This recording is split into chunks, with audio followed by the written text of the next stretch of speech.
Hello great മീഡിയാസിലേക്ക് സ്വാഗതം. ടർബോയുടെ trailer എപ്പോൾ വരും? ഇതിനെക്കുറിച്ചുള്ള ഒരു അപ്ഡേറ്റിന് വേണ്ടി ആരാധകർ കാത്തിരിക്കുകയാണ്, ജനങ്ങൾ മുഴുവൻ കാത്തിരിക്കുകയാണ്. പക്ഷേ അപ്ഡേറ്റുകൾ കിട്ടുന്നില്ല. പക്ഷേ നമുക്ക് ഇപ്പോൾ ആ ഒരു അപ്ഡേറ്റ് വന്നിരിക്കുന്നു. ജെനുവിനായിട്ടുള്ള ആ ഒരു അപ്ഡേറ്റിനകത്തിൽ എന്നാണ് വരുന്നതെന്ന് വന്നില്ലെങ്കിലും ടർബോയുടെ ട്രെയിലർ ഇതിനോടകം തന്നെ സെൻസറിങ് ചെയ്തിരിക്കുന്ന ഒരു കാര്യം വന്നിരിക്കുന്നു. അതുകൊണ്ട് തന്നെ ഇന്ന് വൈകുന്നേരം ഈ ഒരു സിനിമയുടെ ഒരു അപ്ഡേറ്റ് ഉണ്ടാകുന്നുണ്ട്. അത് ട്രെയിലറിനെ കുറിച്ചുള്ളതായിരിക്കാം. വരുന്ന ദിവസങ്ങളിൽ ട്രെയിലർ വരുന്നു എന്നുള്ളത് തന്നെയായിരിക്കും ഉറപ്പിക്കാം. എന്തായാലും ട്രെയിലറിൻ്റെ കിട്ടിയ ഡീറ്റെയിൽസ് ഇവിടെ ഞാനൊന്ന് അവതരിപ്പിക്കാം. സിനിമയുടെ പേര് ടർബോ. അതിൻ്റെ ട്രെയിലറാണ് സെൻസറിങ്ങിന് പോയിരിക്കുന്നത്. ലാംഗ്വേജ് മലയാളം, സെൻസറിങ് UA ആണ്. Certified by Thiruvananthapuram regional office അവിടെയാണ്. അതേപോലെ തന്നെ സർട്ടിഫിക്കറ്റ് ഡേറ്റ് വന്നിരിക്കുന്നത് 6 മെയ് 2024. സർട്ടിഫിക്കറ്റ് ലെങ്ത് പറയുന്നത് 2 മിനിറ്റ് 2.14 മിനിറ്റ് എന്ന് പറയാം. Name of the producer Mammootty company film private limited Ernakulam എന്നുള്ളതാണ്.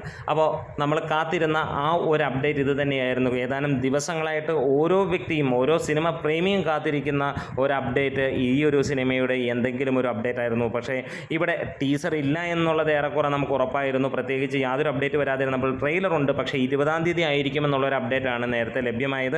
ഈ കാര്യങ്ങളൊക്കെ മാറി മറിയുന്നു, വേറെയൊന്നുമല്ല, അത്രത്തോളം തരംഗമാവുന്നു. കഴിഞ്ഞ ദിവസങ്ങളിൽ ട്രോളുകൾ ഇറങ്ങിയിരുന്നു അതിഗംഭീരമായിട്ട്. വേറെ ഒന്നുമല്ല, ഒരു പ്രൊമോഷനും ഇല്ലാതെ എന്തുകൊണ്ട് മമ്മൂട്ടി കമ്പനി ഇങ്ങനെ നിൽക്കുന്നു എന്നൊരു ചോദ്യമായി നമ്മളും ഒരു വീഡിയോ ചെയ്തിരുന്നു. കാരണം വേറെ ഒന്നുമല്ല, ഇത് സിനിമ വരുന്നതിന് മുമ്പ് തന്നെ പത്രങ്ങളിലും ഒക്കെ ഇതിൻ്റെ പരസ്യങ്ങൾ വരണം എന്നുള്ള നമ്മളുടെ ഒരു സബ്സ്ക്രൈബർ അദ്ദേഹം പറഞ്ഞിരുന്നു. അപ്പോൾ അദ്ദേഹത്തിൻ്റെ ആ ഒരു വാക്കുകൾക്ക് വേണ്ടി നമ്മൾ അത് മാക്സിമം മമ്മൂക്കയിൽ എത്തിക്കാൻ നമ്മൾ ശ്രമിക്കുന്നു, ഇപ്പോഴും ശ്രമിച്ചുകൊണ്ടേയിരിക്കുന്നു. തീർച്ചയായും അങ്ങനെയും ആ ഒരു കാര്യം നടക്കും എന്നുള്ളത് തന്നെയാണ് നമ്മൾ പ്രതീക്ഷിക്കുന്നത്. അപ്പോൾ ഈ ഒരു സിനിമയുടെ ഒഫീഷ്യൽ ട്രെയിലർ വരികയാണ് 2.14 മിനിറ്റിലാണ്.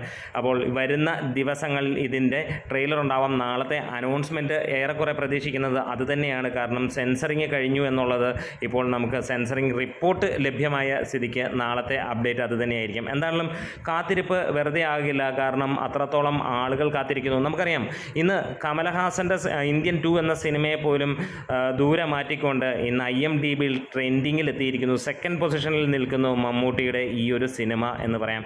ലോകമെമ്പാടും 40 രാജ്യങ്ങളിലാണ് സിനിമ റിലീസിനൊരുങ്ങുന്നതെങ്കിൽ അവിടെയൊക്കെ അതിഗംഭീരമായിട്ടുള്ള വരവേൽപ്പ് തുടങ്ങിയിരിക്കുന്നു എന്നുള്ളത്. മാസങ്ങൾക്ക് മുമ്പ് തന്നെ അതിൻ്റെ ടിക്കറ്റിംഗ് ബുക്കിംഗ് വരെ എത്തിയിരിക്കുന്നു ആ റേഞ്ചിലേക്ക് എന്നുള്ളതാണ്. സാധാരണഗതിയിൽ ഓടിക്കൂട്ടി അല്ലെങ്കിൽ ഓടിച്ചിട്ട് നമ്മൾ പറയാറുണ്ടല്ലോ, ഈ പറഞ്ഞ പോലെ ബുക്കിംഗ് ഉണ്ടോ നോക്കുമ്പോൾ തിയേറ്റർ കാണില്ല, തിയേറ്റർ നോക്കുമ്പോൾ ബുക്കിംഗ് ആ റേഞ്ചിലേക്കല്ല. എല്ലാം വെടിപ്പായി നീറ്റായിട്ട് തന്നെയാണ് ഈ പ്രാവശ്യത്തെ ബിസിനസ് കാര്യങ്ങൾ. കാരണം മമ്മൂട്ടി കമ്പനി അത്രത്തോളം കോൺഫിഡൻ്റ് ആയിട്ട് തന്നെയാണ് ഈ ഒരു സിനിമ ചെയ്യുന്നത്. നമുക്കറിയാം, ഇതുവരെ തന്ന സിനിമകളെല്ലാം നമ്മളെ 100% തൃപ്തിപ്പെടുത്തിയ സിനിമയാണെങ്കിൽ ഇതും അങ്ങനെ തന്നെ ആയിരിക്കും എന്നുള്ളതാണ് നമ്മൾ വിശ്വസിക്കുന്നത്. കാരണം ഒറ്റ പേര് മമ്മൂട്ടി കമ്പനി എന്നുള്ളതാണ്. അപ്പോൾ ട്രെയിലറിന് വേണ്ടി നമുക്ക് കാത്തിരിക്കാം. ആരൊക്കെയാണ് ട്രെയിലറിന് വേണ്ടി കാത്തിരിക്കുന്നത് ഒന്ന് കമൻസിലൂടെ പറയാം. നമ്മൾ കാത്തിരിക്കുന്നു. എന്തായാലും കമൻസുകൾ തരണം, ലൈക്ക് തരണം, ഷെയർ ചെയ്യണം, ഒപ്പം സബ്സ്ക്രൈബും ചെയ്ത് തരണം എന്ന് അവിനീതമായി അഭ്യർത്ഥിക്കുന്നു. Great medias.